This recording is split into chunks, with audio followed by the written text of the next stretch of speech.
to, but it's just so many projects, bro. It's just so many projects because I got this other thing, and I'm gonna get into this when we start talking about. Because one of my questions was, what are your top 3 tokens and why? It was gonna be one of my questions. Hold on, I think we're about to be live. You know what I'm saying? I'm gonna leave the volume. Yeah, so I'm gonna save this for real. So that's gonna be one of mine. Let's save it. Yeah, but I mean, I can tell you about some Voyager. I can tell you about a whole bunch of tokens. Please. No, it's a good one. If you wanna, you should watch Dan. Crypto, what digital asset something. I watch him. Yeah, he's real big on Voyager. Look like we live, gentlemen. Oh, yeah. Hey, can't nobody hear us, I don't think. Hello, world. Yeah. Yeah. It's all right. Hello, world. Yeah. Yeah. Yeah. Hello, world. Need this. Okay. Man, I got 10 subscribers to my channel and to my channel that I use just to watch stuff. Yeah. I'm gonna have to tell those individuals, hey, look, man, subscribe to Crypto King. Yeah, we live. One watching. So now I'm finna shoot y'all to yeah, we live up. Yeah. I'm gonna have to let me move this chat so nobody can see the chat because that's between us. Close. And all they need to see is us. If you ever send me that link, I could try to send it to people. All right, yeah, I'm getting ready to do that now. Got put on my Facebook. Watching. People coming in because the people that subscribe to the channel, they're definitely going to see it. But however, I'm going to forward you guys the share, and then that way, you know what? Yeah, let me stay doing it like this.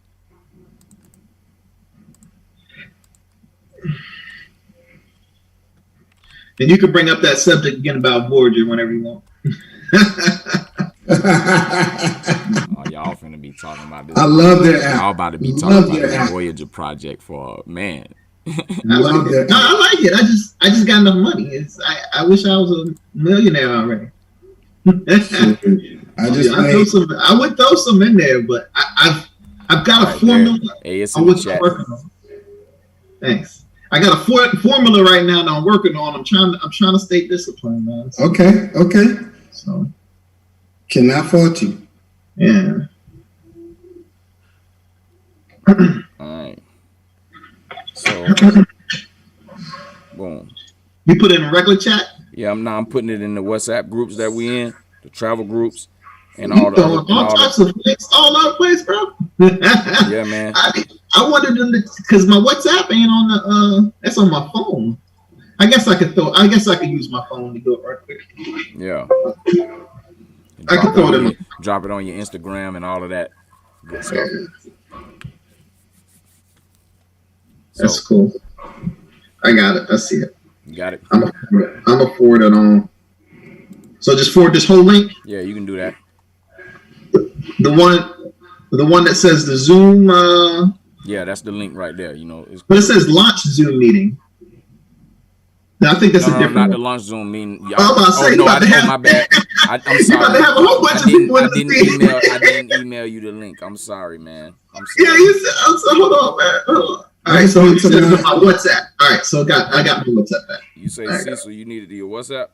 No, all I did is went to your channel up on my YouTube. I clicked the share button and took it. Yeah, that's what I'll do. I'll go to your page and I'll link it from there. Well, just share it. Share WhatsApp.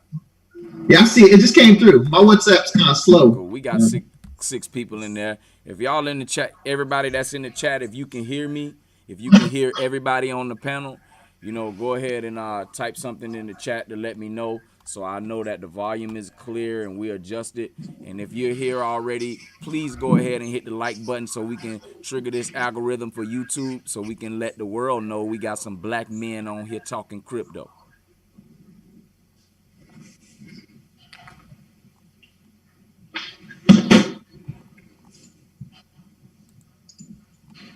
I need to enable the chat for the live stream.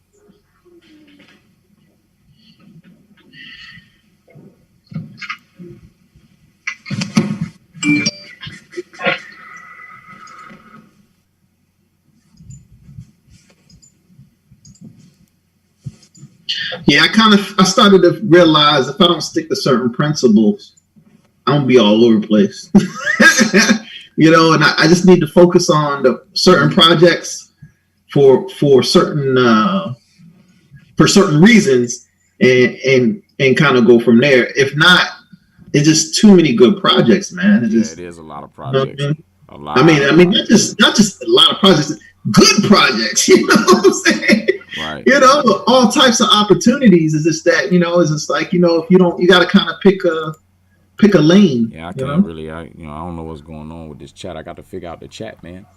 The regular chat? Yeah, to see this chat because it says on my screen it says it's disabled, so we wouldn't have any participation. We were talking, yeah.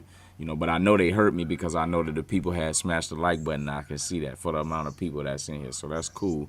But anyway, for the sake of that, while I figure that part out, we can just begin the conversation here, and so we'll start here. Hey, thank you guys for y'all tuning in and checking out Crypto King Live. We just here having a crypto conversation, and I decided to have a couple of crypto buddies come on. One whom you should be familiar with right now. He's been on the platform already, LeVar, and then I brought my friend Cecil on. So we're going to talk a little bit of crypto with you guys, but first, we're going to say thank you very much. If you haven't taken the time to subscribe to the channel already, please take a moment and subscribe to the channel. Smash up that like button. I'm trying to figure out the comment section here, so you got to give me a moment and bear with me because we would like some interaction. However, if we don't, then we'll just have a conversation amongst us, and then you can take notes from it, and we'll worry about the comment part later. But in the meantime, hey, LeVar, take it away. Introduce yourself or reintroduce yourself, and go ahead and let the audience know what you'd like them to know about crypto, and then Cecil, we'll go with you next. Hey, it's LeVar. Appreciate you having me on again. Just like talking about the subject. I think it's very important that people understand it as early as possible because it's an area of opportunity that doesn't come along often. There was a few errors that I kind of saw. I saw when the internet era started. I saw pages change and metamorphose into cell phones. I saw cars turn into electric cars. I saw brick and mortar go into e-commerce, and I saw a lot of different transitions. But because I wasn't in the financial space in terms of having a certain amount of capital to be able to make moves, or I didn't have particular role models that kind of told me the importance of certain errors that happened. I didn't know a lot of people that spoke about investments and the importance of seizing opportunities and understanding that these opportunities don't come around all the time, and until you surround yourself amongst people that have a certain mindset, is very important, Right. So the reason why I like taking part of these conversations is because, people that look like me need to hear this. They need to understand that, hey, this is an opportunity that needs to be looked at, and the importance of it. And unless we're having these conversations, like they say, people perish for the lack of knowledge. So I just want to continue to have this conversation so that other people can understand its importance. So that when things pop off and things get big, you ain't looking back like, why didn't you tell me? Look, I was on Crypto Kings. I broadcasted. I told you more than once. Good stuff. I can't lose you $10 a day. I heard that. So, hey, thank you for that.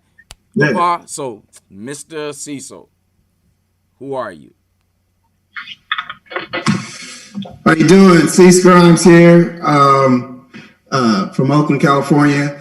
I've invested in stocks and things like that in the past, and kind of got out of it and started to get back into it. A lot of brothers that I'm in this group with have started talking about it and sparking my interest. And that interest and curiosity grew to a point where I said, I got to get in. I was very skeptical in the beginning because I heard Bitcoin was for trading stuff on the dark web. And I was feeling like the government gonna come after me if I, get involved. And as I started to learn more and take that plunge and get involved, it is, a wonderful experience. It gives me something else to do right now, and making money. Who don't like making money? Come on now. We all like making money. So that's pretty much why I got involved, and just avidly doing research and investing. Nice. So definitely it's great to hear, the two, different ways or paths, y'all take to get the crypto. So just a question, and this could be answered by either the two of you. And again, audience, thank you for staying in. Hold tight with me. I know y'all see me bringing up the screen. I'm trying to get this live chat going so y'all can get involved in the conversation as well. We'll go as long as we need to get it, but I'm gonna get it working. So please forgive me for the technical difficulties here. But anyway, so I heard both of you guys say crypto is something new, it's fresh, it give you something to do. So what specifically about crypto piqued your interest to say, you know what, let me take a chance? Because I think that there's a lot of people that's skeptical, in my opinion. They're skeptical. And we as a people, meaning black people, we always look at stuff from a skepticism point of view, right? Especially when it's something new and we don't know about it. We like to see the first person, we like to see somebody else take the first jump before we jump, right? But when it's a avenue where it generates income or can generate wealth for yourself, right? We generally tend to say, I don't know, but then on the flip side of that, we'll run to the corner store and go buy 6 lottery tickets, you know what I'm saying? And we'll do that on a recurring month-to-month, week-to-week basis. And I don't know how many people in here buy lottery tickets, but if you add all that up, that money that you spent on those lottery tickets could have went in something that you basically saying is gambling, right? So what I want to know from one of you or both of you is what took away your skepticism to make you say, I want to invest in crypto? Gotcha. So I can let Mr. Grimes go first. I can go after. Well, sure. The stories. Word of mouth is the best advertisement, and I'm hearing from people that I know and good investors that they're investing into crypto. And then you start hearing rumors of, Elon Musk, billionaires getting into crypto. And to me, my security in my mind is that we got billionaires involved. They ain't gonna let this fail. This is the elite that's involved. So it gave me a sense of security that, yeah, I should get involved, and I probably should have already been involved before they jumped in to have made more money. It's still early, from what I'm understanding. I've already made money. So, I'm happy I did jump in, but you got to take that plunge. You got to take that step. You got to get over that fear hurdle and stop listening to all the naysayers. Gotcha. So for me, it's a little different. I actually got in before a lot of big announcements. For me, it was about the research. So me and Carlos had spoke, and I had watched one of his early videos. I was already in mindset of wanting to invest in something, but there was a lot of different things out there that I just wasn't sold on because it wasn't liquid enough where I could move my cash easy, or because of the economy. So there was a lot of different things out there in which made me eerie. So actually, to give example, housing, I started hearing about laws in which, people, you couldn't get evicted if they weren't paying their rent. I was like, okay, I don't know if I want to be renting out a house right now where a situation is they might not have to pay rent. So that was like, check that off the box. And then I already had some situations in the stock market, understanding about initial offerings and private stocks and all this other stuff, and how people actually make money before things actually hit the public market, and just to not be in a certain amount of transparency when it comes to certain types of stocks. To give an example, when I was younger, I was privileged to meet Warren Buffett when I was younger. Mm-hmm. And he explained to me one of his ways in which he does his investments. And he was kind of privileged to certain things, not when he first started, but now he'll actually go to a company and he'll actually look at the ins and outs of the company, you know, how it's ran and management and have sit downs and stuff like that. I ain't got money. Ain't nobody gonna let me in their office and look at their books, you know. I mean, so there's certain advantages that people have when they know people, you know, and that's where those private offerings come, because those are people, you know, when you get those VCs and you get that, you know, that money early, right. You know, that's a different world that I'm not necessarily privileged to. The uniqueness. Can I pause you? Yeah. Right, so for everybody watching, I got the live chat working. If you can go to the live chat and announce who you are and where you're, well, you don't have to say who you are, but where you're listening from, then I appreciate it. That'll let me know that the chat is moving along. So thank y'all for being patient. LaVar, you can finish.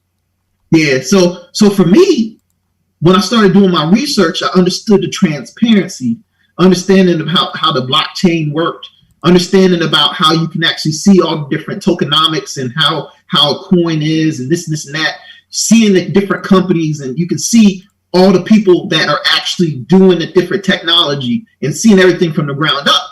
That's one of the things that intrigued me. The other thing was the simple fact that it was pretty liquid. You know, it wasn't a situation I can go and if something's not working out, if I want to switch it into something else, it's nothing necessarily stopping me. You know, so it was very liquid. You know, I could cash it out. I could do different things like that. So I kind of felt like, and then I slowly went in. So, you know, Los could tell you, I started off with $100. I saw that, and I was like, you know, I said, show me what you do, Los. And so he took my little $100 and put in a few things. And I was like, okay, I see what you did. And I took it from there. That's all I needed to see, baby. You know, so he showed me all the little bit of tools, and I was like, okay, I got you. I take it from here, Los. You know, so he showed me all the tools, and I did my own research. I've been studying every day, morning and night, since I've heard about the opportunity for about 4 months. You know, and I this morning, I can tell you, you know, I watched a couple YouTubers, watched some news, researched on some coins, but you know what I found out?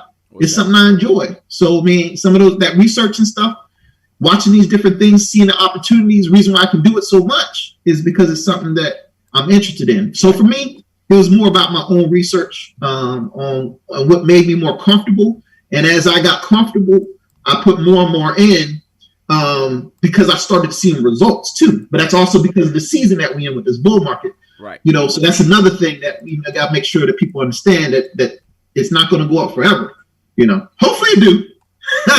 Yeah, hopefully it do. We all wish it's going, but it's going. Yeah. It's going to end at some point. Cecil, what are your thoughts? What's your thoughts? Well, it's like I'm just getting involved, so I'm still learning on the fly. It's amazing right now. I would say get in right now just because things are going up and you'll make a little bit of profit. And if there is a dip, you know, hopefully it won't dip below the point you got in. I'm just enjoying the journey, and I'll answer some more specific questions as we go along. All right. So I would say this from some of the things that I've learned is you got to understand the market, you know. So yes, people are going to make a lot of returns right now, but really when you invest in, sometimes you got to look at things from a long-term perspective. Right. You know what I'm saying? You know, it's not necessarily where it's going to be today. Where is it going to be 4 years from now? You know what I'm saying? So if you look at it from the we have to have a long-term outlook on some of these Correct. assets that we invested in. Correct. I mean, you can have a short-term perspective. You got to understand what the implications of that are, though. Right. So when you start looking at long-term, short-term, I encourage you to look up capital gains tax within the first year, and I encourage you to look at, you know, long-term capital gains tax, because I mean, I believe it's 50% if you cash something in within the first year. Right. And after that, it goes down significantly, like 25 to 30% or something like that. So what I'm saying is, not only is it good for you from a tax standpoint to hold, but also look at the people that had Bitcoin 4 years ago. Think about that. Yeah. People that had Bitcoin 4 years ago when it was like $300 or less, or whatever it was, I don't even know where it was 4 years. I just know it wasn't no $57,000 to tell you that much. Yeah, man, you know it was $10,000 in November or something like that. There was no way the regular person the regular investor would have known that the price Exactly. of Bitcoin would have been where it is, what we currently looking at today, what's 57, 58,000. You know what I'm saying? It's about to touch 60, you know. So on that note, Bitcoin. So we looking at Bitcoin and how it's moving and the price action and the new highs it's touching. By you guys being finance guys, how long do you think it will be before Bitcoin takes a dip or a crash? And if it does that, what level do you think or believe that it'll crash down to? Reason why I ask this question is because it's simple laws of nature, right? You can't go up forever, right? And then once you go up, the natural reaction is you have to come down. So there have been a lot of institutional investors coming into the space, BlackRock, Chase, you know, the list goes on. They're driving the price up. Elon Musk with his buy that bought it to the $40,000 space. We saw all of those. So we see a lot of institutions buying it up in bulk at large amounts, right? So once they've accumulated whatever they can on the supply that's available, because you still have retail investors also purchasing Bitcoin like you and I, and you also have what we read in the news, these school endowment funds like Yale, Harvard, Michigan State, or whoever. Goldman Sachs. Yeah, and they're buying Bitcoin. So with the limited supply of Bitcoin, right, how long can the price sustain the level of growth that it's doing right now if there's no Bitcoin accessible at the amount that they're trying to purchase it at? Then what happens to the price? Yeah. So I can try to help tackle this one for you. I can help tackle. So first of all, when it comes to cryptocurrency, don't just look at the price. You know why? Because it can be broken down into 1 million pieces. So even though you can go buy Bitcoin right now, you would think it'd be all gone, but because it can be broken down into certain fractions, it can be purchased. Okay. Right. So in terms of projecting, nobody knows the future. Nobody knows the future. What I can tell you this is when you get big players that come in, it stabilizes a market. So it makes it less volatile. So because this is a space in which it's the first time that big money has come in, smart money is what they call it. When smart money investors come, they normally keep it and they hold it, but they hold it for a reason, you know, and because they understand what it is to hold something long term, you know. Understood. Even Warren Buffett says, you don't never sell unless the principles of something changes. You know, you want to hold it long term because you don't know. Just like you said, Los, earlier, you said they couldn't predict what would happen. But had they had that mindset of at least holding it for 4 to 5 years, they would have found out. You know what I'm saying? So one thing that I would say, because you can't project the market, is there's this strategy called dollar cost averaging. So when you dollar cost average, it's kind of like when you do like a 401k. You're not really looking at the price. You're just putting in what you can afford each month into a certain asset, into a certain investment. And so by doing that, it takes away not worrying about the different volatility of the market. So my recommendation would be to understand that it's an opportunity, get into some quality assets such as your Bitcoin and Ethereum, and then do your own research. Again, we're not financial advisors. I can tell you what I've learned, and I can tell you how I would approach it if I was talking to myself in the past. Hey, LeVar, look, you know what this thing is called dollar cost averaging? Peak game. Cool. So that's what I'm trying to tell you. Look, I'm not going to tell anybody to do with the, anything with the money because I don't know the market. Nobody can predict the future. I can tell you what is projected. It's projected to go to 100,000 to 380,000, right around there. Some people got higher numbers than that.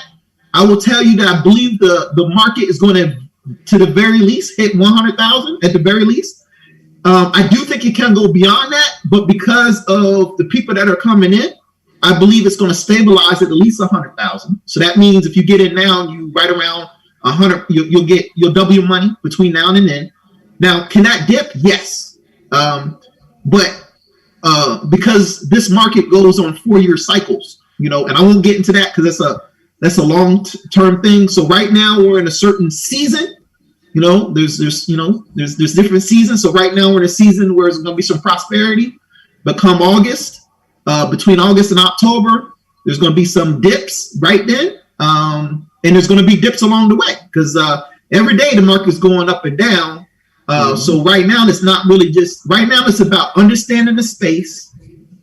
The reason why I can tell you Bitcoin and Ethereum, because those are the most proven. Dibble dabble in that and then learn other stuff as you go. But I will tell you this: if you drag your feet, you're gonna be looking back like, hey, I probably should have hopped on that a whole like months ago, and you're gonna be wishing that you had took time to go out and research so that you could get into this event. So when I found out about it, there's a reason I'm telling you. I'm like all day, all night looking at this because I don't want to miss out on this opportunity. And that's why I'm on this call. That's why I'm on this video chat right now, because it's very important that you understand that it's imperative right now. There's going to be a reason that you're going to start seeing a whole bunch of banks jump in, because they understand you drag your feet, you're going to be missing out opportunity. So Cecil, what's your perspective on this same topic? Well, I like what he said about long-term investing.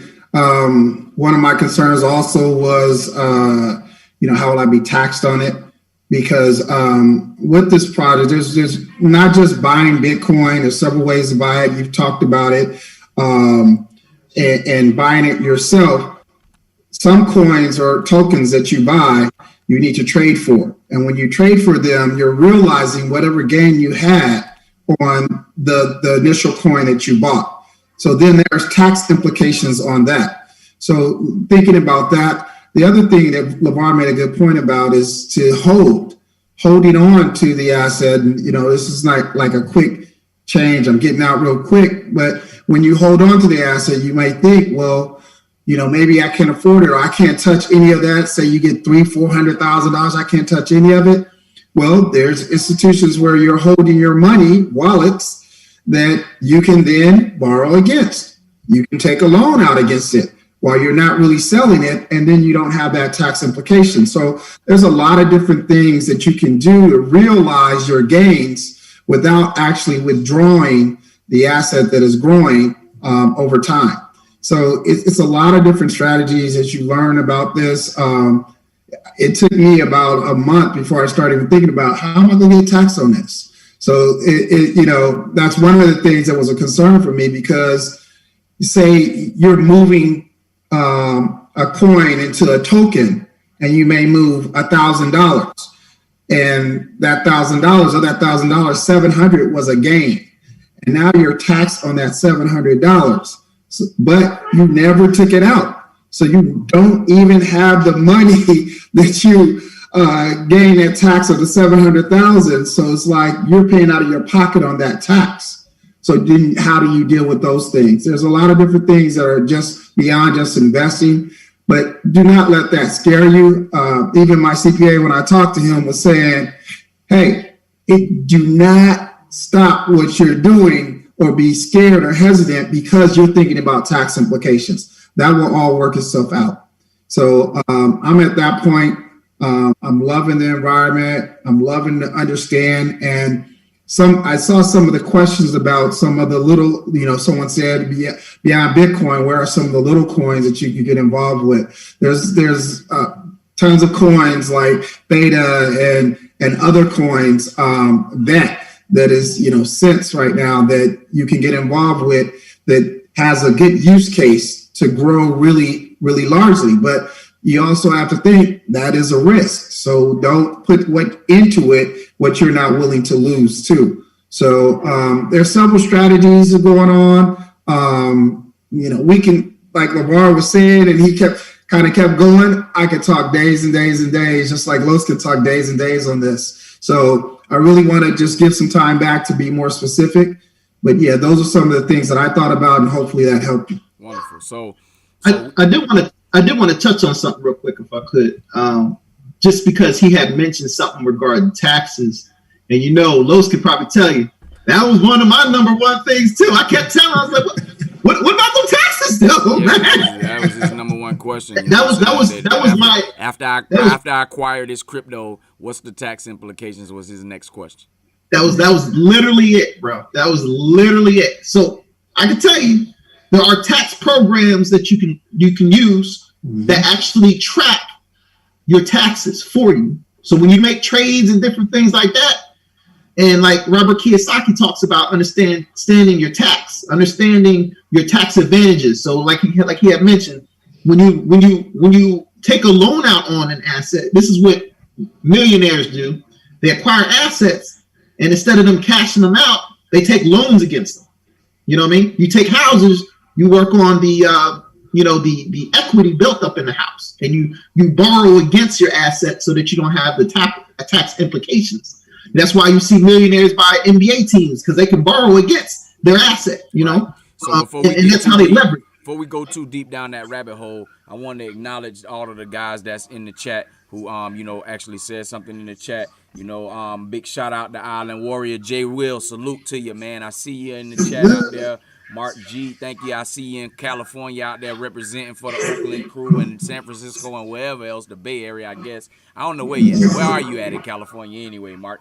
So I see you. And let's go. I see Jay Will got a question about Ripple. I know you're going to go for days on this one, LeVar, so we're going to get Cecil's idea first. You know what I'm saying, on that one. Oh, no. Let him handle Ripple. Jay Will, before we're going to talk about Ripple, I'll be looking up Raven Coin before, while LeVar is giving you his synopsis about Ripple. If you want to know about, this is XRP. This is what we're talking, the question that was asked. So I'm going down the list. And then KD, I see you there. You got some Bitcoin. How can you pull out some of your gains without losing the investment? So LeVar just gave you a little bit about what you can do, borrow against. You know what I'm saying? Your Bitcoin, and you can use wallets like BlockFi. You can use wallets like Nexo, Celsius, blockchain.com, crypto.com, all of those wallets right there have cards which you can use to where you can borrow against your asset and earn those gains that both Cecil and LeVar was giving you. He gave you two different strategies. It's more than that. It's just that, those are different strategies because everybody's going to do what works for them. See, they're talking about tax implications and this, that. I ain't even thinking about the tax implications. I don't care. You know what I'm saying? I don't care. You know what I mean? Because this is how I view the taxes. This is Carlos, okay? A Crypto King, rather. Carlos views the taxes as, okay, so the U.S. government can't tax Binance. They can't tax Bilaxi. They can't tax Huobi. They can't track. They can't track. They can't track. They can't track Crypto.com. They can't track all of these companies that's not based in the U.S. that are exchanges. How are you gonna know what kind of crypto or what I purchase off of that exchange to tell me how you gonna tax me? So this is why I'm not concerned about it, because I'll just turn and use all exchanges that has absolutely nothing to do with an American taxation. So that way, and I'll avoid the tax that way. So if you come looking for me, then I'll just get right. But until then, Carlos, I'm not worried about it. But my point is that I said that to say that LeVar has his strategy, Cecil has his strategy, and Crypto King has his strategy. And they're all different. But similar, because we're chasing the same coins and we're looking for the same profit. We're talking about same use cases on the coins that we're chasing. So it's just how you implement it per your circumstance. And that's it right there. So with that being said, Jackson G, I see you in the building, man. I'm glad you came in. You know what I'm saying? Let's try to get some of these other brothers that's in these groups, man, in here. Let's talk some finances. That's what we're trying to do, trying to uplift you and give you the game. And these two brothers right here, they actually know, and I'm not boasting at all in no kind of formal way. All I did was introduce this platform. I in no way said, you need to, I introduced it, and they ran with it. And they went off of some of the advice that I gave them, and now they're waist deep in it, and they're actually satisfied that they made that investment. This is what this platform is about, Crypto King. We want to inform, advise, or whatever the community that's lacking the knowledge, right?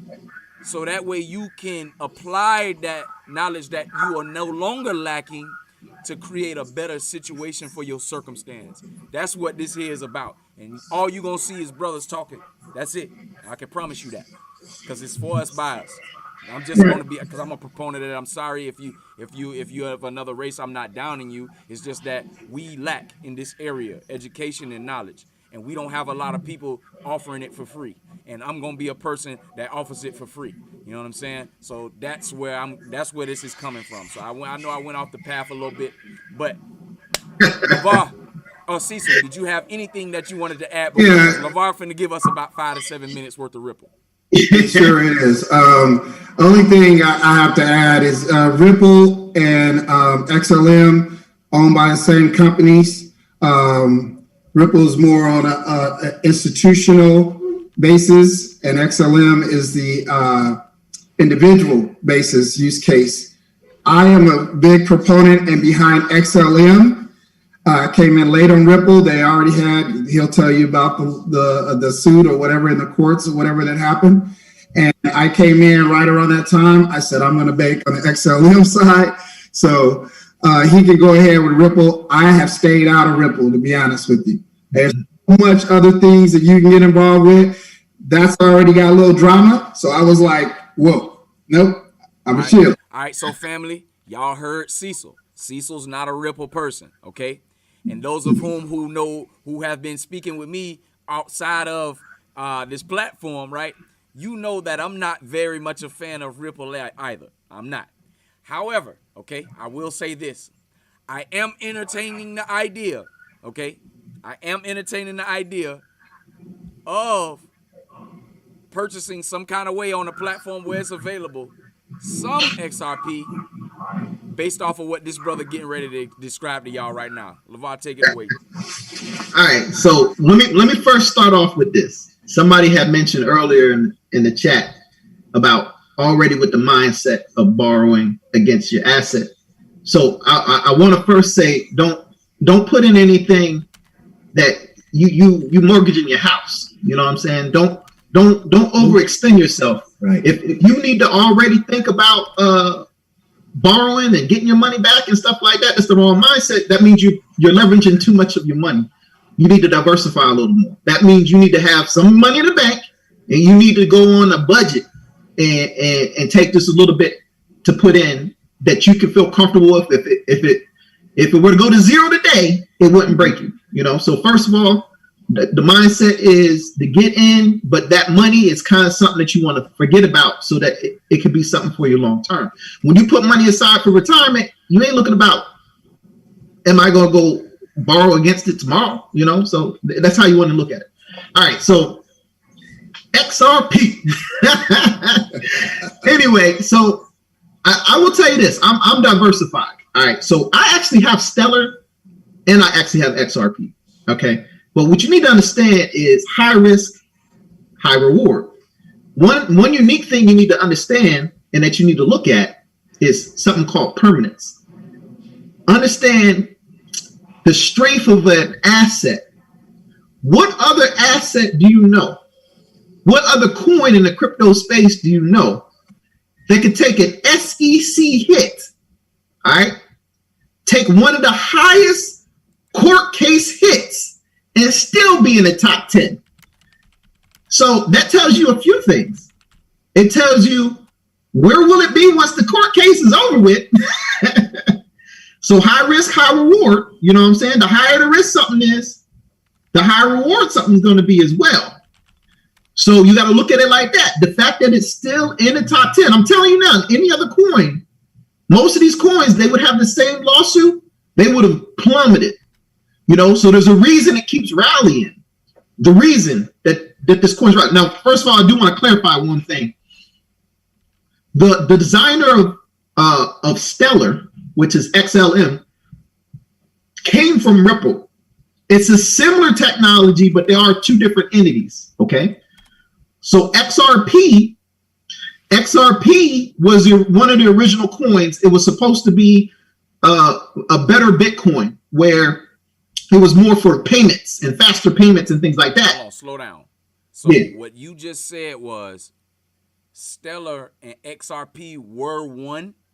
No, they were, XRP was first, but the designer, one of the architects of XRP, went to Stellar. They had some type of issue, difference of opinion, just like how the people with the other one, it's slipping mind, the number 2 crypto, Ethereum. Ethereum, just like the designers of Ethereum, there's 4 of them, there's 3 or 4 of them, and now they all made their own companies. All right, so Polkadot was from Ethereum. Cardano was from Ethereum, and there's another one that also made. There's 4 of them. Cosmos. They all made their own coin afterwards. So similar situation. There was different designers of XRP, and they had a difference of opinion. And the guy, matter of fact, one of the reasons why XRP's price is also fluctuating a lot is because one of the original owners is dumping a lot of money because he keeps getting money released to him. But anyway, that's the designer of the Stellar. But long story short, not to go, an hour, you know what I'm saying? But the reason XRP is crazy is its connections. It's already connected with a bunch of banks. It's already connected. You should look up the U.S. Treasury. They already got like a little pilot thing going on with the U.S. Treasury. They got different countries going on with this asset. There's major banks that already using XRP, like having it as a node. So it's all over the place, And what people don't realize, it's not just going to be cash. It's not just going to be money. So what you're saying is that XRP was originally designed to be a currency for transactions. Right. Now it's going to have more utility. It's going to have way more utility. What are these utilities? Way more utility. Yeah, so it's going to be able to transfer almost all value. So they're talking about like all derivatives, which is like, if you look up how big derivatives is, it's all derivatives is what they're going to try to exchange. All things that can be valued and tokenized, right? They're trying to use that as the means in which you can. So it's supposed to be like trillions of dollars later, like trillions on its own. And so sometimes people say bad things about something because they're trying to keep the price down so they can get it at a cheaper price. You know what I'm saying? So you got to look at it like that. But I'll also tell you this: when I got in, one of the reasons why I got in was in crypto, there's this thing called airdrops. Okay. So what an airdrop is when they give you free coins of something. So XRP had an airdrop where they got this coin called the Flare token. Flare token. So when I got in, I put a little more in because I wanted to get more Flare token. So now I'm about to get these Flare tokens, and they like $1 each. I think it went up to like 50 cents each or something like that. So that's like 50% return on my money, and it's only just for holding that one asset. So even though my coins drop right now, I got a different coin later that I'm gonna capitalize on. So what do you say to the person who says, okay, well, yeah, you got a Flare token, you got an airdrop, it was free, I can't do nothing with it. And what if it lose value? What do you tell that person? Do your own research. That's what I tell you. I say, do your own research. And what I would tell you is what I haven't bought anymore since, I actually got in before the lawsuit. But I didn't get rid of it because I have a long-term mindset. I'm not looking at what an asset can be today. I'm more worried about what it can be tomorrow. What is it going to be 4 years from now? So when you have a different mindset and you invest in the technology and not just the price speculation of it rising and going in and getting a quick, for me, I'm not looking at it like a get rich quick scheme. I'm looking at it as an early adopter and innovation where I can become wealthy based on smart decisions I made today. Where am I going to be 4 years from now? You know what I'm saying? So if you look at it from a long-term perspective, then you'll be looking at it from more of an asset. So when you look at it from an asset, what it does, Stellar is going to be what their goal is to bank the unbanked. So they're going to be people. They're going to be trying to do stuff in Africa. They're going to be doing stuff in underdeveloped communities. That's why they're also a nonprofit organization. XRP is trying to bring the banks and big money into crypto. So they do two different things. So XRP is going to be for the banks, and Stellar is going to be for the unbanked. You know what I'm saying? So they have different purposes as well. So I'm in both of them because they also do two different things. So now that we can run another angle now, because I know you were XRP and you gave your case on why you're holding. So Cecil, I know you're a Stellar guy. So why are you holding Stellar now that we learned about XRP, and we see that they go together? You don't like XRP, but you love Stellar. So why is that? Well, it's more from it's kind of a personal thing, more like the whole thing of the drama. I'm trying to stay away from drama, number one. And with the creator of XRP and XLM, being the same people and kind of in the same umbrella, one's more individual versus institutional. I looked at XLM. I saw the price right now is 48 cents. I'm like, I think I want to get in on this. And I love the individual. I think from my standpoint, decentralizing banks and decentralizing activity is more about, getting the consumer more power with their tokens, their currency, their everything else. When you say decentralized, what does that mean? Decentralized, meaning not like our traditional banks where you have wire transfers taking 2 or 3 days. It's not like a central bank is controlling everything. I can't fully go into the explanation because I'm still learning more about it, but I know it's enough to where it's breaking up the normal system of currency and being able to trade via these apps. Okay. My other thought was this. We got Cash App now, we got Venmo, we got a lot of transactions that are going person to person. My son, he's 20-something, and he used Venmo, Cash App all the time. So when you're looking at individuals exchanging things between individuals, this activity is growing more than having this big pop-up shop. You go by, the lake in my town, you're buying items and food with Venmo and Cash App. You're not really going to the traditional bank. So I'm thinking in the future, people will be more individual buying things. And this will have a great activity for XLM. And when it's under $1 a share, I actually invest in this one weekly, do the average cost kind of buying weekly in this one because I'm banking on this, Ethereum, and actually VET. Those are my three that I'm riding and watching those three grow. So, well, now we talked about XRP, we talked about XLM, and you just mentioned VET. And this is my baby right here. Because this is the one that I've been telling everybody. And you want to see some life-changing situation in crypto investments or in just investment period, put your money on VET. Hey, family, right now, VET or VeChain, the ticker symbol is VET. And VeChain is at 5 cents right now. Okay, so let me give you a quick breakdown or synopsis of VET if you don't know what VET is already.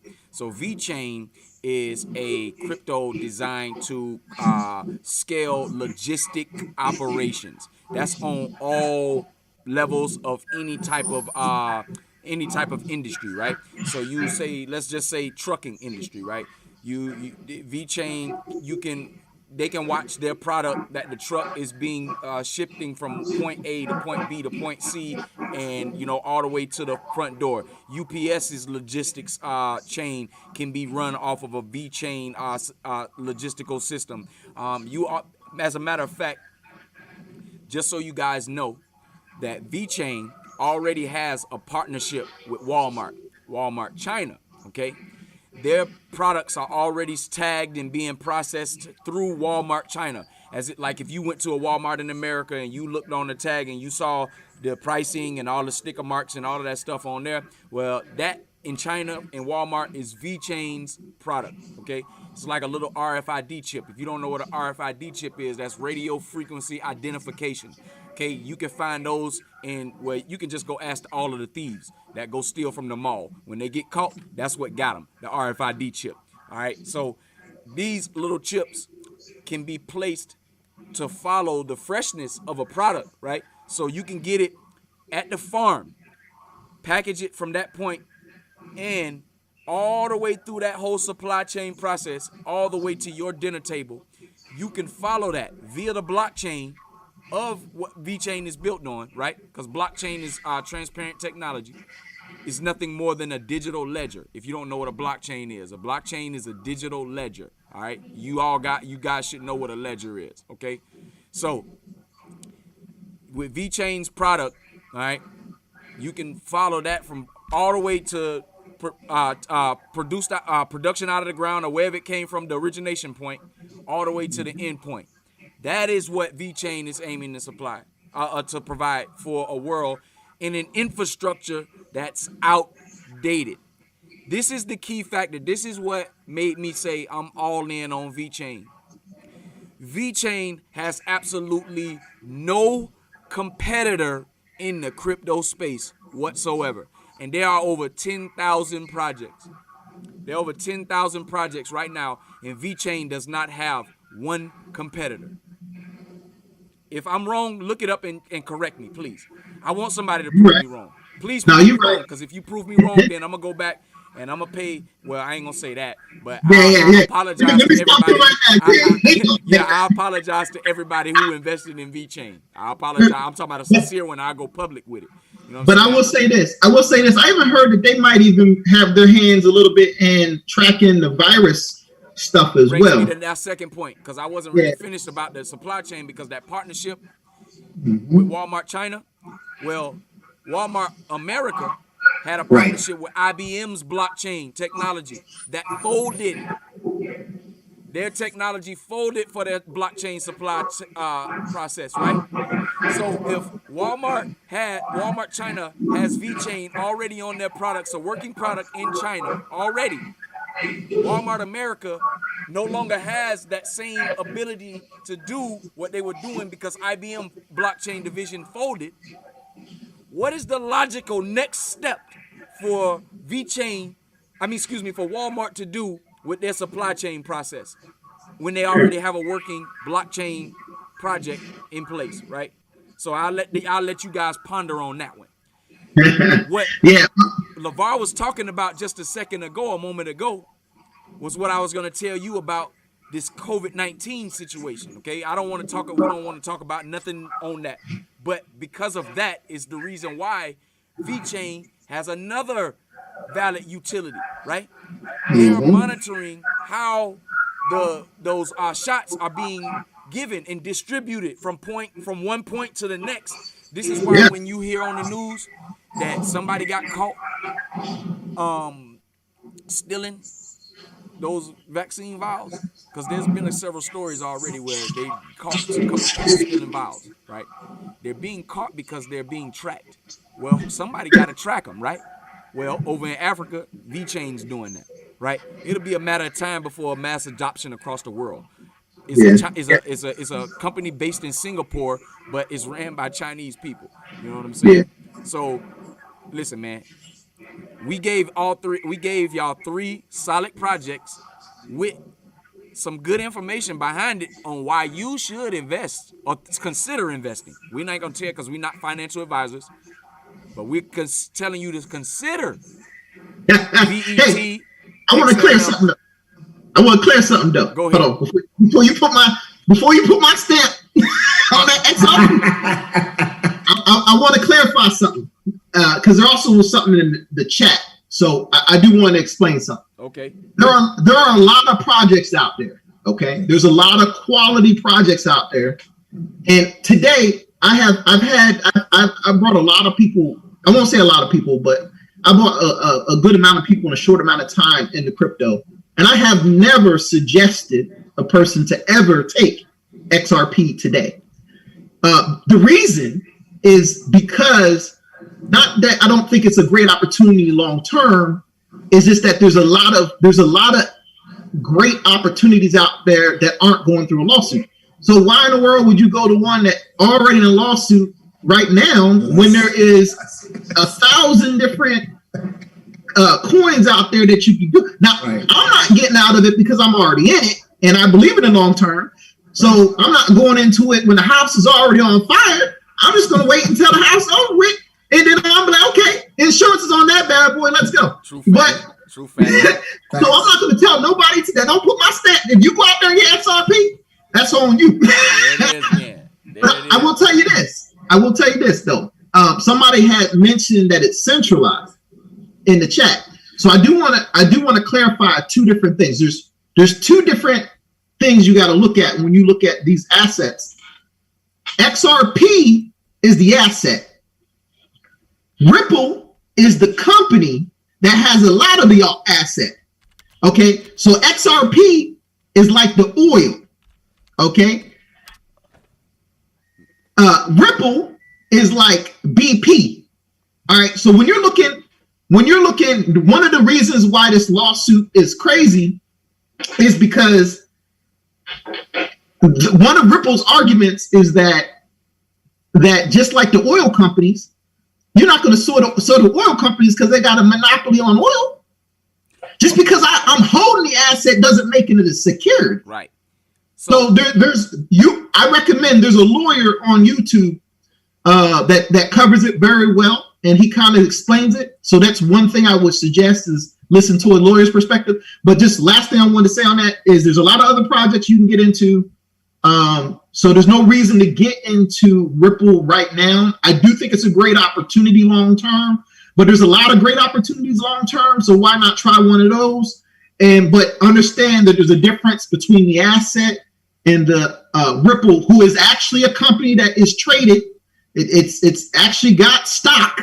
So when you're buying XRP, you're not buying stock in Ripple. You're buying an asset, and Ripple has its own stock. So that's the other thing. It's its own entity. And that's what they're saying. It's like just because we're holding the asset, it doesn't make it a security. But anyway, you can look that up. I suggest there's quite a few videos on that. But don't stamp me on no Ripple. Right. But at the same time, there's a lot of other assets. Now you want to stamp me on some Polkadot. Cool. We can talk about that. We gonna talk about that later in the show because I think all of us got something about Polkadot. You know what I'm saying? Yeah. And that's the one that I really want to turn everybody on to because coming into this crypto space. But anyhow, just acknowledging the chat here. I want to make sure that I'm acknowledging everybody that's coming through. So I see you there, S-Rep. Appreciate you keeping the conversation going in there. And I did see your question, you know what I'm saying, about actually KDM, you know what I'm saying? He posed a question in here. It says that how hard would it be for us, the black community, to make our own crypto because we make a huge part of the GDP? Hold that question in your thought. You know what I'm saying? Keep that in thought process. We're going to answer that later in the show. You know what I'm saying? But that was an interesting question that I wanted to highlight in here, and I told him, you know what I'm saying, I was going to ask y'all guys what y'all think about that. That's something that I never even thought about. And can we even do it? That's one thing. So that's why I wanted to highlight it. Roll the tape. I see you in there, boy. I see you, man. You know what I'm saying? It hit 58. We was talking about that earlier before we got on the live, that Bitcoin might touch 60, and we was talking about, you know, what we think about what it's going to be pulling back to if it do pull back and stuff like that. So, you know what I mean? We got our eyes keenly set on it because as Bitcoin goes, so does the rest of the crypto world. However, it can't go up forever. It got to come down. But we're in a bull market, so as Bitcoin dropping, we may see other altcoins like Polkadot, Cardano, Theta, oh my gosh, it's a plethora of them out there. Neo, Ontology, man, it's so many, man. Y'all don't understand the excitement that I have and the excitement that us brothers here have about being invested here, because you could just be $1,000 in and you can make life-changing money, really. You know what I'm saying? On the right project. So, but anyway, hey, Henry, I see you in there. We encourage the questions in the group so that way it can keep a good conversation going and keep it clean and respectful in the comment. You know what I'm saying? We don't want to down nobody because, you know what I'm saying, y'all know that's my motto. Never look down on somebody unless you have to look down on them to lift them up, man. So, you know what I mean? Keep it clean and keep it classy in the comment section because we all here for uplift purposes. We want to help one another. We may disagree on things. However, you know what I'm saying, it's still at the end of the day about uplift, and we uplifting our community. I'm strong, firm, and I'm standing on that no matter what. So if I see you in here disrespecting somebody, then I'm going to point you out, I'm going to call you out and warn you, you know what I'm saying, and then after that, I might have to dismiss you. So that's all I'm asking, just keep it clean and classy because we talking financial, so it ain't no need to disrespect nobody. Outside of that, can I speak on one thing, Los? Yeah, go ahead. I just wanted to say to some of the new people to the channel, new people to crypto, right now I'm living and breathing this thing. I know Los has been living and breathing for a while. LeVar's living and breathing it. So it's one of those things like you coach football, you start talking about football, and we saying the Z going this way and the Y and the split and cover 2 zone and all this other stuff, and somebody that don't know football, we may be using some terms that are a little advanced for you and this, that, and the other. I would persuade you to go back and start watching some of Crypto King's first videos because it gives you a good foundation. The other thing I would say is to just look up beginner investment in crypto on YouTube. You know, don't just stick with one source, stick with some other sources to get yourself some information and feet wet so you start feeling comfortable. Keep coming back and watching the channel and you'll get up to speed. I'll tell you, I didn't start this until like December 26th. So from December 26th all the way to February, where we are right now, that's how I got up to speed to understand exactly what he's saying. And that was just a short period of time. So don't let it intimidate you. Don't let it scare you. Reach out to Los after the channel, post some questions. I'm sure he'll answer them. But we kind of live and breathe this stuff every day. If you don't understand something, don't be afraid to type it in the chat. It's no dumb questions so that you all can come up to speed and not get you underway just by the terms and kind of the pace of this conversation. Right, because it is a lot to take in. It's a lot of terms. You don't necessarily have to understand the technology, but you have to understand. Well, actually, you do have to understand that it is a technology, and that there are particulars or fundamentals, what they call, right? And once you understand the fundamentals of a project, it'll give you a better outlook on your investment, opportunity, right? And that's basically what he's saying in a nutshell. So, can I add something real quick? So just to kind of piggyback on what you just said about understanding and also that earlier question about making their own token, I kind of wanted to touch on that. Okay, well, let's touch it right now then. So first of all, it is important to understand what the token's for, because it's an asset, and just like with any asset, you might be missing out on opportunities because you don't fully understand what you hold. So if you understand what you hold, then you can leverage it better. You can do more things with it. So I would recommend to try to get into some things that people suggest are more proven, but then to also gain an understanding of not just that, but other opportunities. But I wanted to say that and transition it to making your own coin. My question would be, what would be the purpose of the coin? All right, what is the coin going to be used for? I wouldn't necessarily for the Black community have to have a coin without an actual use for the coin. I would say, just like we're doing now, just educating on people on business principles and understanding the asset and understanding the investment space so that people can, maybe mentor other people into a financial opportunity will be more of something that we can do today.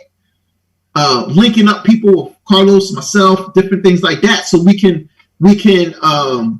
help people understand the opportunity better. As we learn, we can teach others. Now, I did have one use of the coin that I was thinking of. If you wanted to make a coin, before I got into the space, I had a lot of different, not to go too far into a story, but I had a lot of different opportunities come. And there was this one thing, it was based on an old African tradition. At least that's how it was pitched. Sometimes people like to say stuff, and it might not be the reason. It could have been some Ponzi scheme or something. But what they had said was, I don't know if anybody heard of this, but you come in with like $500, and then another person get $500. You bring somebody else in, they got $500, and at the end of the month, one of those people get all the money, and then they're supposed to put back in a certain amount of money, and it's supposed to circulate that way. And I was like, not my money. But I did say this. When he said that question, I'm a creative brother. I said if it was on the blockchain, maybe we could talk. There you go. So maybe if there was a situation where they had that, if they want to say it was an African tradition thing, but there was a way of being transparent, transparency on the money, it being on a blockchain where you're not relying on somebody else to give you the money. Immutable. You see what I'm saying? Immutable. You're going to get your money. You ain't got to rely on this and that. And it's all recorded on a blockchain. That would have been something more I would have been interested in versus you just telling me some Ponzi thing that sounds like a Ponzi scheme. So basically what I'm hearing you say to answer that question is that if we going to do it, what is going to be what's the purpose of this coin? First of all, you know what I'm saying? And then, how are we going to be able to evenly distribute, the rewarding of whatever said coin or, it's going to be actually based off the use case. So Cecil, what's your idea about what the question was posed about making a coin in our community? What do you think about that?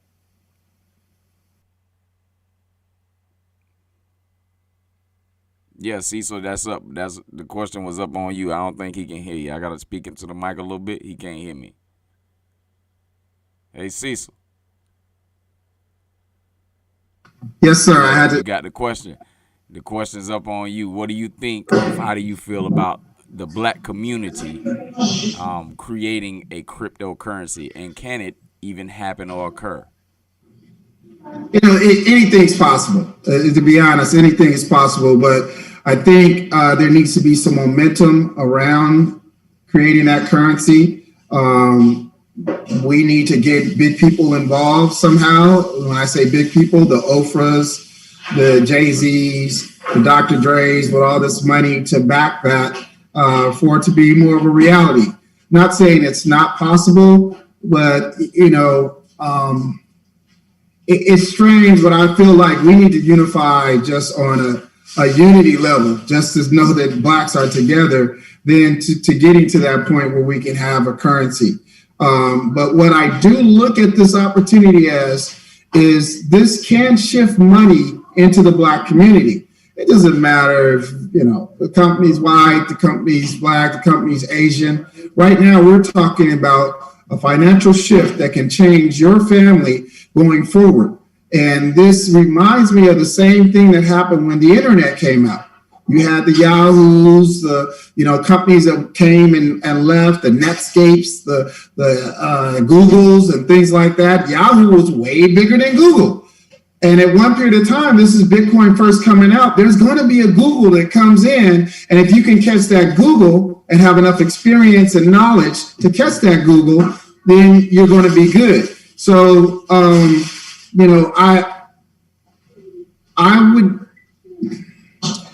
would almost prefer that we didn't jump in until we got together just as brothers and sisters and kind of was on one page, because it seems too easy to be able to pay some famous black person to speak negative about another black person's company.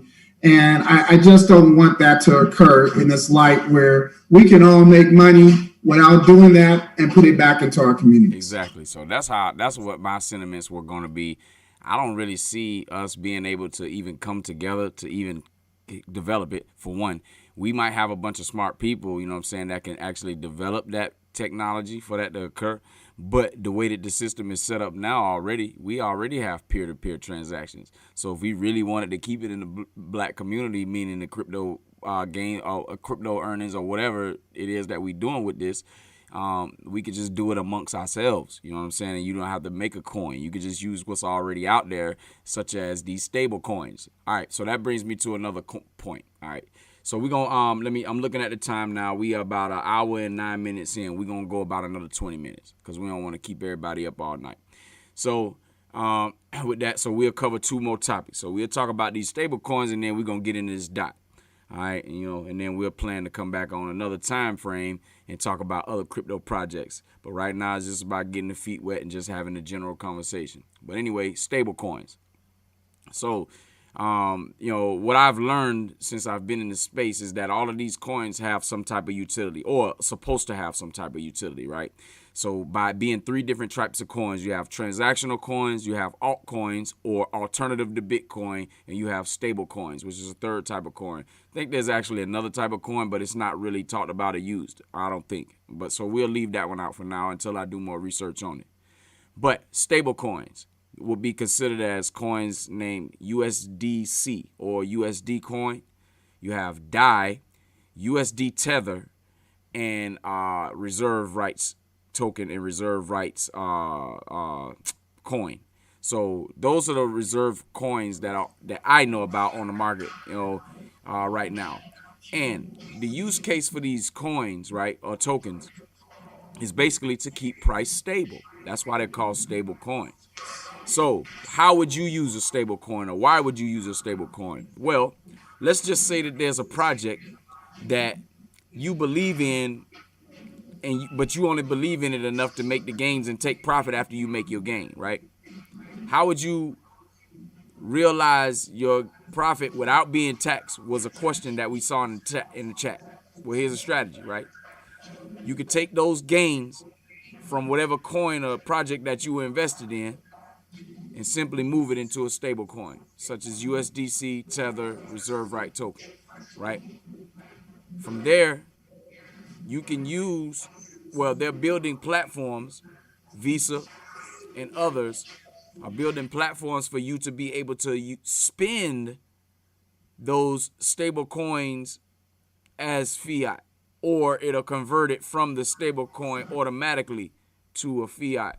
There's a project out that I'm going to do a video on, and I was sleeping. I'm mad at myself because I did the project, I recorded it, got it sitting up here, didn't edit it or nothing, and then there's some other YouTuber, he come out with it before me. It's a project, you know what I'm saying, that ain't nobody, I got 2 of them, but I'm going to jump on this other one before somebody else. Question, what's a fiat? Fiat currency is paper money, or the current system or the current currency setup system. It's also a government promise. So difference is, back in the day, money used to be backed by like a certain amount of assets such as gold or silver. It used to be like a promissory note that if you wanted to go and turn in your money, you would get something of value back. Then they went away from the gold standard a few years back. And then right now, the only thing you got is our government's promise that you're going to get your money, that they're going to enforce the value of it. So that's the big issue is, I don't know about our government right now, about how much the promise is going to be. So that's what your fiat is. It's just like a fiat car right now. That was a good one right there. One thing I want to mention for everybody from Oakland that's in the room, Reserve Coin, they're in Oakland. That company is based in Oakland. If you go to their webpage, you'll see they shot a video at the lake. It's kind of nice. I'm backing them. And if you check out my last video, it's about reserve right token, letting you know what it is. You might want to grab you up some of that. It's got a valid use case, and they're trying to solve a problem that needs to be solved. So, but anyhow, so those are stable coins, and those are the uses of the stable coins. We'll go in depth on another program about that in particular, so that way you'll be able to understand how to be able to move your money after this bull market is over with, how to move your money and keep your gains instead of watching it dip back down to some level that you wasn't expecting.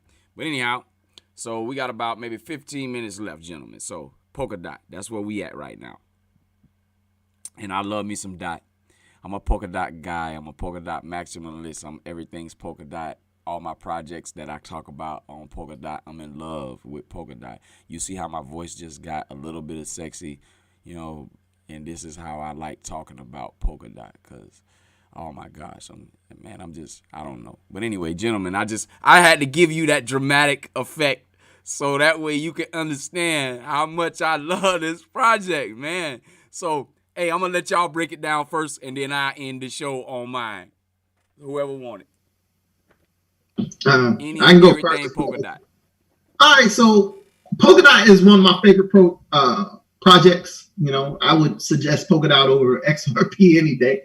So like I said, the Polkadot is a technology. It's just like Ethereum and Cardano, different things like that, in terms of it's a platform that other companies and networks will be building on top of. So it is but the unique thing with Polkadot is, instead of dividing and conquering, they are trying to intertwine everything. So they're trying to be the new internet for the blockchain. So they're trying to, all these great opportunities and projects, they're trying to bring them together. And because of that, because of the network effect, something called, not to get into it, but anyway, because of the network effect, I think they're going to be great. And there's a lot of different things on Polkadot.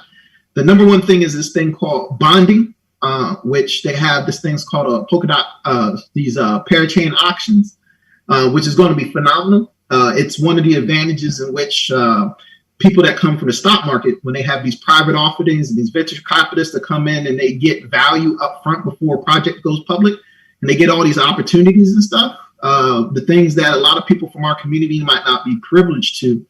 I think Polkadot gives us a new opportunity as a community. You want to talk about Blacks getting into, instead of creating a coin, how about we explain the advantages of getting into opportunities early? You don't necessarily have to create the wheel, just understand what the wheel does and make it useful for yourself. You know what I'm saying?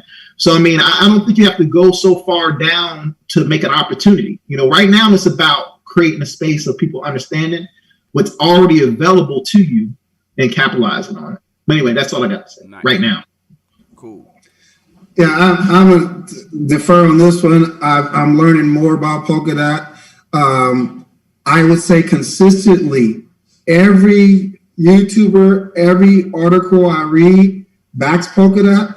So I bought some, but I'm still learning the use case on it. But I didn't want to miss it because it is so consistent amongst all the investors I know. Polkadot, Polkadot, Polkadot. So I'm still checking it out while I got a little bit in there. And that's the beauty of crypto. You don't have to go all in, put a little bit and you'll watch it grow. And I watch the ups and downs because it's part of my portfolio. So I'll see when it's the largest gain for the day and this, that, and the other. And it makes me go and dive in a little bit more. So I can say that just from a standpoint of maybe not every investor digs all the way in to find out all about the companies. If you hear some consistent messages going across the board, you might want to dab in it. Hey, a suggestion for you. So with Polkadot, the beauty about Polkadot is they got another coin that mimics Polkadot called Kusama. So one thing, if you want to look at Polkadot, you also need to look at Kusama, because Kusama foreshadows and it kind of tells you what to expect in the future. So one thing, if you understand that part, Kusama just took a 70% increase in value. Why? They took a 70% increase in value because Kusama is about to have this thing that comes up with this auction. Polkadot's auction is not until like May. Okay. So if Kusama just went up in value 70% a couple weeks before their auction, and they're the lesser of the two, what do you think Polkadot's going to do right before their auction? There's something to think about. It's because it mirrors Polkadot, because everything that happens on Polkadot at first has to happen on Kusama, because Kusama is called a test net. So they do everything on Kusama first to see how it interacts with in real life situations, and then they roll it out. So I encourage you to also look at Kusama, see what happens in the near future, to use that as a way to project what might happen in the future with Polkadot. Anyway, this is suggestion. So family, what he was just describing to you is telling you about a different cryptocurrency that's in the Polkadot ecosystem. And this project is the testnet, meaning like the sandbox. If you understand technology, you work something here first, and then you put it on the main thing. So Kusama is the work it here first, and Polkadot is the main thing, right? If you go look on CoinGecko or Blockfolio right now, and you go look at Kusama's price, okay, this is where you can minimally project Polkadot to be. And I said minimally. But you have to go look up the price of Kusama. I'm not going to tell you what it is, because what we've been telling you the whole show is do your own research. So this part of that, go do your own research. But we telling you where to go, right? Look up Kusama, Kusama, Kusama. And it's a Polkadot ecosystem project that is the test net for Polkadot. Now, they didn't go into the technicals, but basically, Polkadot is a project that offers interoperability for all projects crypto. Okay? So basically, they are made up of these things called parachains. And these parachains, they're only going to be 100 of them. And the projects that get on the Polkadot have to bid for these parachains. There are projects that are basically going to get if there's a foundation called a Web3 Foundation made by Gavin Wood. Gavin Wood is the founder of Polkadot. Gavin Wood also wrote the programming language for Ethereum, which is Solidity. Gavin Wood wrote that programming language, and he's the founder of the Web3 Foundation and the Polkadot project. The Web3 Foundation gives out grants. Crypto projects just can't get a Web3 Foundation grant. You have to have something unique and special about your project in order to be able to get one of those grants. So, there are several projects like Reef, Lintentry, Moonbeam, the Colleen Network, Akala. All these projects have either received or are in line to receive a Web3 Foundation. None of these projects have made it to an ICO yet, okay? But you can go into the Telegram groups and you can see all of the topic talk about these projects. Why? Because they're in the Polkadot ecosystem. Now, there's one project in particular, and LeVar and I was talking about it earlier, called ChainX. We're not going to go into in depth at all. We're just going to tell you that you need to look at ChainX, okay? And it has to do with interoperability, which is the Polkadot project, okay? ChainX, in my opinion, is a mini interoperability project for Polkadot. If I'm wrong, correct me. But you need to look at ChainX, Plasm, Reef, Finance, Moonbeam, Colleen Network, and also Akala. All of these projects, Lintentry. I'm leaving something out. I know I am. All of these projects had to go through Kusama first. That's what LeVar just told you. They had to go through Kusama first. All of the projects that I named to you they have an outstanding chance of getting one of the 100 parachains that Polkadot will have. Okay? All of the projects that we're talking about right now are projects that you can get in on the ground floor. There's a web page called ICO Drops. Okay, bookmark that on your page, icodrops.com. You can go there and you can find all of the projects, upcoming, active, and already done, for an initial buy-in or purchase of the token to that project. But realize that you are taking a risk, because some of these projects might not ever make it off the ground. Okay? So you are taking a risk. However, when you go to ICO Drops, the reason why I'm telling you this is because you want to look at projects that are in the Polkadot ecosystem. This is where you're going to be able to make those massive gains on $500, $1,000, $2,000 initial investment. All right. Can I add something real quick? All right, so another spot to go to would be polkaproject.com. Polkaproject.com is going to give you a lot of the Polkadot projects. In addition to that, one thing I do want to clarify to a degree is understand the way the parachain auction works. So there's a difference between a regular initial coin offering and a Polkadot, the way they do the bonding process. So you are not at risk to lose any Polkadot when you go into the Polkadot auction, because you never actually give them the Polkadot. It stays on the Polkadot platform. And if they don't win the auction, you immediately receive them back. If they do win the auction, you get to pick the time in which you receive them back, 6 months, 1 year, 2 years.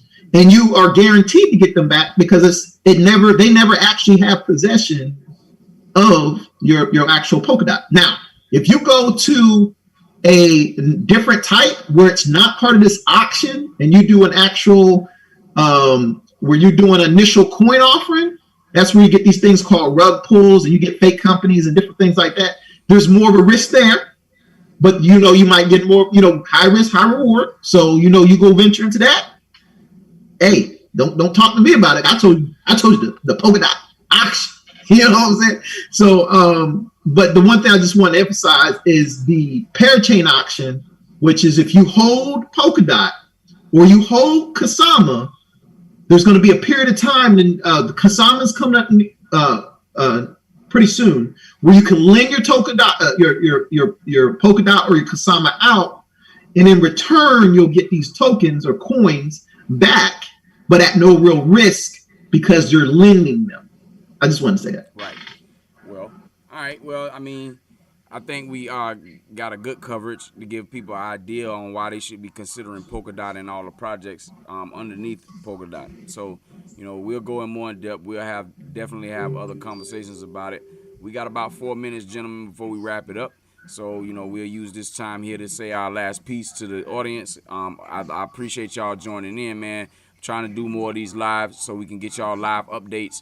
Once I get everything figured out on the back end, I'll be pulling up charts and all of these other types of stuff and giving y'all readings and breakdowns of, if you want to day trade or if you want to jump in and do a long or a short or something like that.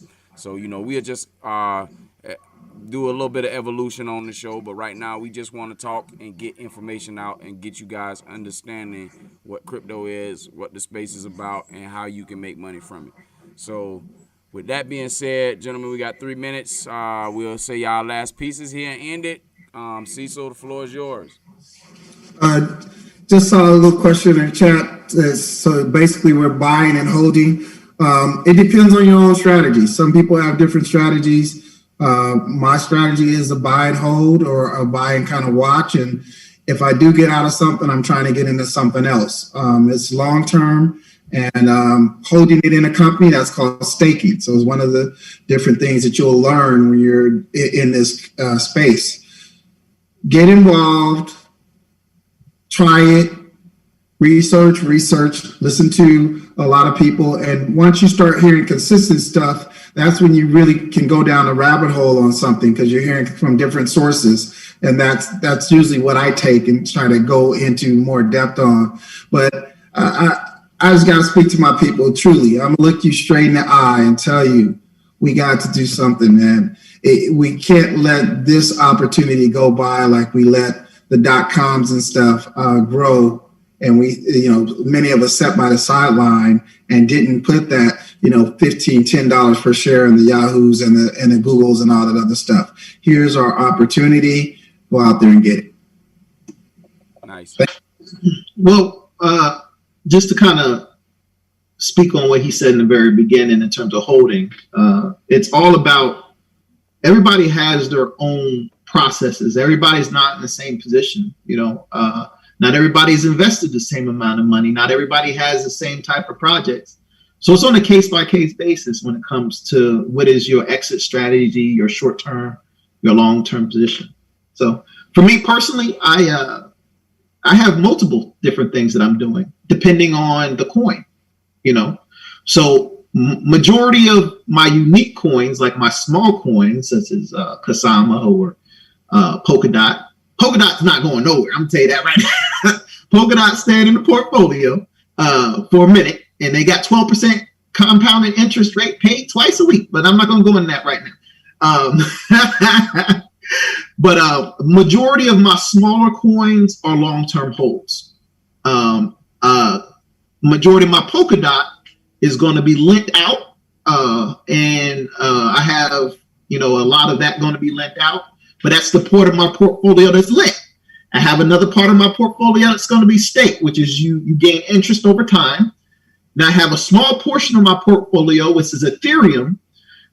That's actually a big part of my portfolio, probably like 50%. And a big chunk of that, if it hits its numbers, I'm cashing it out.